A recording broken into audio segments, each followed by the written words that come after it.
ಉಲ್ಲಾಸ ಇನ್ನೆಲ್ಲಿದೆ. ನಮಸ್ಕಾರ ಮಿತ್ರರ ಮಿತ್ರ ವಾಹಿನಿಯ ಎಲ್ಲ ವೀಕ್ಷಕ ಮಿತ್ರರಿಗೂ ಸ್ವಾಗತ. ನಾನು ದರ್ಶನ್ ಹುಣಸೂರು. ಬಾಡಿ ಹೋದ ಮುಖ, ಆತಂಕದ ಕಣ್ಣುಗಳು, ಜೈಲಲ್ಲಿ ಸೊರಗಿ ಸುಣ್ಣವಾದ ದಾಸ.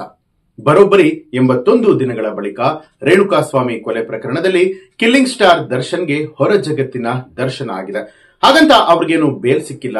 ಜೈಲಿನ 4 ಗೋಡೆಗಳ ಮಧ್ಯೆ ವಿಲಿವಿಲಿ ಅಂತ ಹೇಳಿ ಒದ್ದಾಡ್ತಾ ಇದ್ದಂತಹ ನಟ ದರ್ಶನ್ ತೂಗುದೀಪ್ ಅವರನ್ನ ಇತ್ತೀಚೆಗೆ ಸಿಟಿ ಸಿವಿಲ್ ಕೋರ್ಟ್ಗೆ ಹಾಜರುಪಡಿಸಲಾಗಿತ್ತು.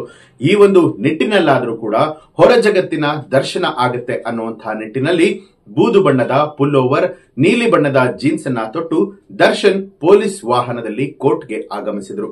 ಸದಾಕಾಲ ಬಾಡಿಗಾರ್ಡ್ ಗಳ ಜೊತೆಯಲ್ಲೇ ತಿರುಗಾಡ್ತಾ ಇದ್ದಂತಹ ದರ್ಶನ್ಗೆ ಅಂದು ಕೂಡ ಪೊಲೀಸರು ಸೆಕ್ಯೂರಿಟಿನ ಕೊಡ್ತಾ ಇದ್ರು. ಆದ್ರೆ ಈಗಲೂ ಕೂಡ ಕೊಡ್ತಾ ಇದ್ದಾರೆ. ಆದ್ರೆ ದರ್ಶನ್ ಆಗ ಸ್ಟಾರ್ ಆಗಿದ್ರು, ಈಗ ಕೊಲೆ ಪ್ರಕರಣದ ಆರೋಪಿಯಾಗಿದ್ದಾರೆ. ಮಧ್ಯಾಹ್ನದ ವೇಳೆಗೆ ದರ್ಶನ್ ಕೋರ್ಟ್ಗೆ ಆಗಮಿಸಿದಂತಹ ಸಂದರ್ಭದಲ್ಲಿ ಅದಾಗಲೇ ಅಲ್ಲಿ ತುಂಬಾ ಜನ ಫ್ಯಾನ್ಸ್ ಗಳು ಸೇರ್ಕೊಂಡಿದ್ರು. ದರ್ಶನ್ ಅವರ ಫ್ಯಾನ್ಸ್ ಗಳು ಒಂದು ಕಡೆ ಆದ್ರೆ, ಮತ್ತೊಂದು ಕಡೆಯಲ್ಲಿ ಲೆಕ್ಕವಿಲ್ಲದಷ್ಟು ವಕೀಲರು. ಪ್ರಕರಣದ A1 ಆರೋಪಿ ಪವಿತ್ರ ಗೌಡ ಹಾಗೆ A2 ಆರೋಪಿ ದರ್ಶನ್ ಅವರನ್ನ ಬೇರೆ ಬೇರೆಯಾದ ವಾಹನಗಳಲ್ಲಿ ಕರೆತರಲಾಗಿತ್ತು. ಪೊಲೀಸರ ಭದ್ರತೆಯ ನಡುವೆ ಕೋರ್ಟ್ನ ಆವರಣದ ಒಳಗೆ ಹೋದಂತಹ ದರ್ಶನ್ಗೆ ಕೆಲ ಹೊತ್ತು ಅಲ್ಲೇ ಕಾಯುವಂತೆಯೂ ಕೂಡ ತಿಳಿಸಲಾಗಿತ್ತು. ಬಳಿಕ ದರ್ಶನ್ ಮೇಲೆ ದೋಷಾರೋಪದ ಪಟ್ಟಿಯನ್ನ ಮಾಡುವ ಮುನ್ನ ಸಾಕಷ್ಟು ಹೈಡ್ರಾಮವೇ ನಡೆದು ಹೋಗಿದೆ. 17 ಮಂದಿ ಆರೋಪಿಗಳು ಕೋರ್ಟ್ನ ಒಳಗಡೆ ನಿಲ್ಲೋದಕ್ಕೂ ಕೂಡ ಅಲ್ಲಿ ಜಾಗ ಇರಲಿಲ್ಲ. ಕೊನೆಗೆ ಸ್ವತಃ ಜಡ್ಜ್ ಪ್ರಕರಣಕ್ಕೆ ಸಂಬಂಧಪಟ್ಟಂತಹ ವಕೀಲರು ಬಿಟ್ಟು ಬೇರೆ ಯಾರು ಕೂಡ ಇಲ್ಲಿ ಇರಬಾರದು ಅಂತ ಹೇಳಿ ಕಳಿಸಿರ್ತಾರೆ.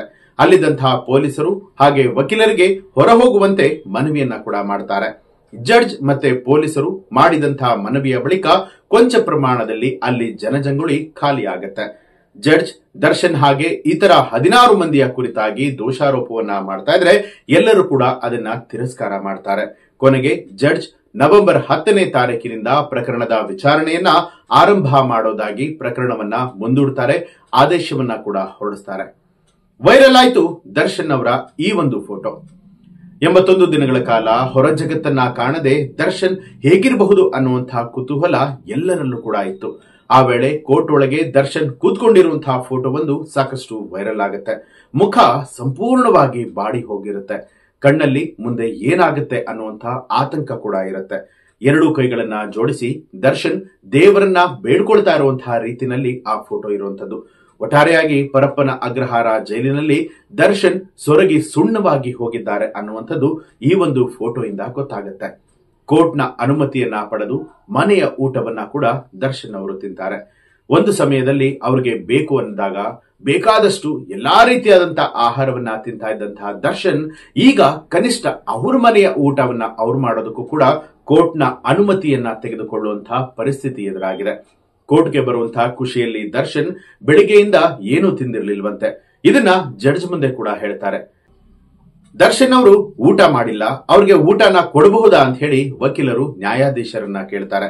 ಅವರಿನ್ನೂ ಕೂಡ ಊಟ ಮಾಡಿಲ್ವಾ ಅಂತ ಹೇಳಿ ಜಡ್ಜ್ ಅಧಿಕಾರಿಗಳನ್ನ ಪ್ರಶ್ನೆ ಮಾಡದಂತಹ ಸಂದರ್ಭದಲ್ಲಿ ನಾವು ಬರ್ತಾ ಇದ್ದಂತಹ ವಾಹನದಲ್ಲಿ ಅವ್ರಿಗೆ ಊಟನ ಕೊಟ್ಟಿದ್ದೀವಿ, ಆದ್ರೆ ಅವರು ತಿನ್ಲಿಲ್ಲ ಅಂತ ಹೇಳಿ ಅಲ್ಲಿದ್ದಂತಹ ಅಧಿಕಾರಿಗಳು ತಿಳಿಸ್ತಾರೆ.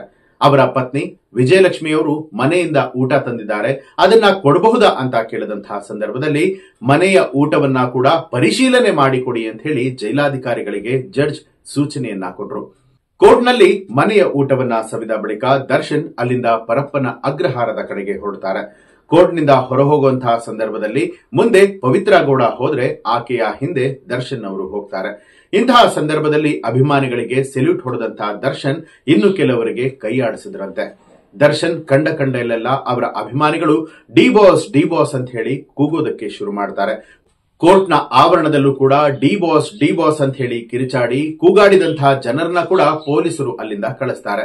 ದರ್ಶನ್ ಅವರು ಅಲ್ಲಿಂದ ಹೊರಟಂತಹ ಸಂದರ್ಭದಲ್ಲೂ ಕೂಡ ಸಾಕಷ್ಟು ಜನರು ಅವರ ವಾಹನದ ಹಿಂದೆ ಕೂಡ ಓಡೋದಕ್ಕೆ ಶುರು ಮಾಡಿದ್ರಂತೆ. ಒಟ್ಟಾರೆಯಾಗಿ ಸಾಯಂಕಾಲ 5:30 ಇರಬಹುದು, ಅಷ್ಟೊತ್ತಿಗೆ ಡಿ ಗ್ಯಾಂಗ್ ಮತ್ತೆ ಪರಪ್ಪನ ಅಗ್ರಹಾರ ಜೈಲಿಗೆ ವಾಪಸ್ ಆಗುತ್ತೆ. ನಿಜವಾಗ್ಲೂ ಸ್ನೇಹಿತರೆ ಬಹಳನೇ ಬೇಸರ ಆಗುತ್ತೆ. ಯಾಕಂದ್ರೆ ಒಂದು ಕಾಲದಲ್ಲಿ ಇಡೀ ಕನ್ನಡ ಚಿತ್ರರಂಗವನ್ನ ಆಳದಂತಹ ನಟ ದರ್ಶನ್ ಅವರು ಇದೀಗ ಇಂತಹ ಸ್ಥಿತಿಯಲ್ಲಿದ್ದಾರೆ ಅಂತ ಹೇಳಿದ್ರೆ ಯಾರು ತಾನೇ ಬೇಜಾರಾಗೋದಿಲ್ಲ ಹೇಳಿ. ಕೊಲೆ ಪ್ರಕರಣದಲ್ಲಿ ಆರೋಪಿ ಆಗಿರುವಂತಹ ದರ್ಶನ್ ಅವರು ಕೊಲೆ ಮಾಡಿದಾರಾ ಇಲ್ವಾ ಅನ್ನುವಂಥದ್ದು ಅದು ಕಾನೂನಿಗೆ ಬಿಟ್ಟಂತಹ ವಿಚಾರ.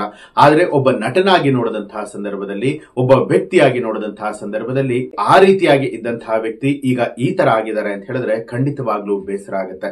ಇನ್ನು ಈ ಒಂದು ವಿಚಾರಕ್ಕೆ ಸಂಬಂಧಪಟ್ಟ ಹಾಗೆ ನಿಮ್ಮ ಅನಿಸಿಕೆ ಅಭಿಪ್ರಾಯಗಳನ್ನ ಕಮೆಂಟ್ ಮಾಡಿ. ಹಾಗೆ ನೀವು ಇನ್ನೂ ಕೂಡ ನಮ್ಮ ಚಾನೆಲ್ ಅನ್ನ ಸಬ್ಸ್ಕ್ರೈಬ್ ಮಾಡಿಲ್ಲ ಅನ್ನುವಂಥದ್ದಾದ್ರೆ ಈಗಲೇ ಸಬ್ಸ್ಕ್ರೈಬ್ ಮಾಡಿ, ಬೆಲ್ ಐಕಾನ್ ಒತ್ತಿ.